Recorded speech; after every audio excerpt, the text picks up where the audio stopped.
Bonjour à toutes et à tous. Bienvenue sur notre podcast Concrètement, on fait comment? Le podcast où nous prenons le temps de répondre à vos questions de manière concrète en une dizaine de minutes. Avant de commencer, je nous invite à prier.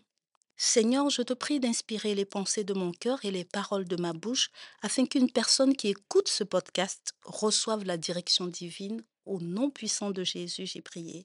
Amen. La question qui nous a été posée est la suivante. Mon enfant a une copine, que dois-je faire? Je dois vous avouer que lorsque j'ai lu la question, la première idée qui m'est venue en tête, c'était tout simplement de l'enfermer dans sa chambre jusqu'à ses 40 ans. Je rigole bien évidemment. Ne faites surtout pas ça. Cette question me concerne particulièrement vu que je suis moi-même maman de deux adolescents. Et jusqu'à présent, je n'y avais pas encore vraiment réfléchi. Donc, y répondre n'a pas été simple pour moi. J'ai dû solliciter un peu d'aide. Et donc, je prie que le Seigneur m'aide à y répondre, non pas avec mes émotions de maman, mais au regard de sa parole. Si je dois reformuler la question, je dirais, en tant que parent chrétien, comment réagir si mon enfant a un ou une copine? Et donc, pour cela, je vais vous partager 7 clés qui ne sont pas exhaustives, mais qui pourront nous aider dans le cas d'espèces. Et la première clé consiste à garder son calme et à accueillir la nouvelle avec sagesse. La Bible en Proverbe 15:1 nous dit: une réponse douce calme la fureur, mais une parole dure excite la colère.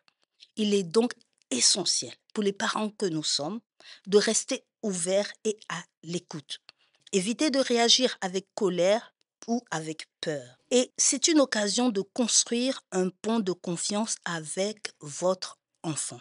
La deuxième clé consiste à reconnaître que l'amour fait partie de la croissance. Ecclésiaste 3:1-8 nous dit: il y a un temps pour tout, un temps pour aimer. Et l'amour et les attirances font naturellement partie du développement émotionnel de nos enfants. Alors, plutôt que de nier ou réprimer, il faut guider et enseigner à discerner. La troisième clé consiste à parler de l'amour selon Dieu avec notre enfant. Et en 1 Corinthiens 13, 4, 7, il est écrit que l'amour est patient, il est plein de bonté. Et donc, c'est l'occasion de parler de ce que c'est que l'amour véritable selon Dieu. L'amour ne se résume pas seulement à des émotions ou à des pulsions, comme le monde veut nous le faire croire. C'est un engagement, c'est une responsabilité. Et en tant que parents, c'est à nous de le faire comprendre à nos enfants. La quatrième clé consiste à discuter des valeurs chrétiennes autour du couple. Et la Bible en 2 Corinthiens 6, 14 nous dit: ne vous mettez pas avec les infidèles sous un joug étranger. Encourageons donc notre enfant à réfléchir sur la foi de son ou de sa copine. Est-ce qu'ils partagent la même foi? Est-ce qu'ils partagent les mêmes valeurs? Est-ce qu'ils ont la même vision? Il est important de parler avec notre enfant de l'importance de bâtir une relation sur des fondements spirituels solides. Amen. La cinquième clé consiste à éduquer l'enfant sur la pureté et le respect de son corps. 1 Thessaloniciens 4, 3 à 5 nous dit: ce que Dieu veut, c'est votre sanctification. C'est que vous vous absteniez de l'impudicité. La sexualité est un don de Dieu, mais elle doit être vécue dans le cadre du mariage. Et il est important que nos enfants le comprennent. Au-delà de tout ce qu'ils entendent sur les réseaux sociaux, c'est l'occasion de partager et de parler de la sanctification jusqu'au mariage. C'est un moment de transmettre une vision saine, sans honte, mais dans la vérité biblique. Nos enfants sont tellement bombardés d'informations contraires à la parole de Dieu qu'il est essentiel de leur transmettre une vision saine de la sexualité. Le plus important à ce stade est de semer dans le cœur de nos enfants la vérité de la parole, et assurément au bon moment, ce que nous aurons semé produira du fruit. La sixième clé consiste à encourager la communication et l'accompagnement. Deutéronome 6, 7 nous dit: ces commandements, tu les inculqueras à tes enfants, tu en parleras quand tu seras chez toi. La relation parent-enfant doit rester un espace de dialogue, un espace d'échange. Donc, plutôt que d'imposer, il faut guider, accompagner, prier ensemble et prier pour eux. Nous sommes les autorités que Dieu a établies dans leur vie et en tant qu'autorité, nous avons le pouvoir à travers la prière d'appeler dans leur vie la manifestation des projets de Dieu. Alors, chers parents, ne nous privons pas de prier pour nos enfants.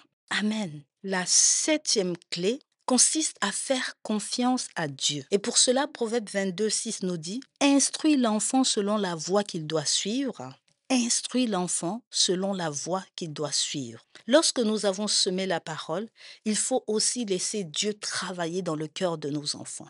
Même si ce n'est pas parfait, Dieu veille et c'est lui qui conduit les pas de nos enfants. Nous devons apprendre en tant que parents à faire confiance à Dieu qui nous a donné ses enfants et qui les aime plus que nous. Nous devons croire, comme il est écrit dans la parole, que Dieu a pour eux des projets de paix et non de malheur. Et pour cela, nous ne devons jamais nous lasser de prier pour nos enfants. Si je devais finir avec quelques conseils pour les parents que nous sommes, je dirais qu'il est important tout d'abord de créer un climat de confiance pour que nos enfants n'aient pas peur de se confier. Prier pour eux et avec eux, s'intéresser au copain ou à la copine en question, sans jugement. C'est également une âme à sauver si elle ne connaît pas encore Christ. Proposer des temps de partage en famille sur les relations, la foi et l'amour et leur rappeler constamment leurs valeurs en Christ. Amen. Alors que nous arrivons au thème de notre podcast,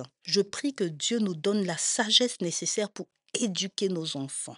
Pour ne rater aucun épisode, je vous invite à vous abonner, partager et mettre en commentaire si la réponse apportée vous a aidé. Et surtout, si vous avez d'autres questions auxquelles nous pouvons répondre, n'hésitez pas à nous les envoyer. Que Dieu vous bénisse. Amen.